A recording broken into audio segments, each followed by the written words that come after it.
Cross irritable पीविश हे प्रकार आहे. पण मग तुम्ही हा प्रश्न विचारायला पाहिजे सगळ्या रेमेडीज डिफरन्शिएट करायला की बुवा मग गप्प कसं होतं, गप्प कसं करता हे विचारणं फार सुंदर. ते जर म्हणाल त्याला फक्त कडेवर उचलून घ्या गप्प होतं तर कुठली रेमेडी देणार?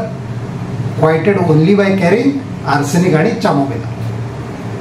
करेक्ट. या दोन पैकी काही करा, उलटं घ्या, सरळ घ्या, आडवं घ्या, उपडी करा, बाहेर फिरवा, कसंही फिरवा, ते पोरगा ऐकतच नाही, रडतच राहतं. नाही हो, रात्रंदिवस 3 दिवस झाले आम्ही घरातलं कोण झोपलेलं नाही. सेना काम खतम. आणि जर आईने सांगितलं की त्याला बाबू, शोना, ना माझं बेटा, शॉली बेटा, शॉली बेटा, ओ बेटा असं प्रेमाने बोललं तर पोरग ऐकतं. तरच पोरग जर ऐकतं देन इट इज क्रिओसोट.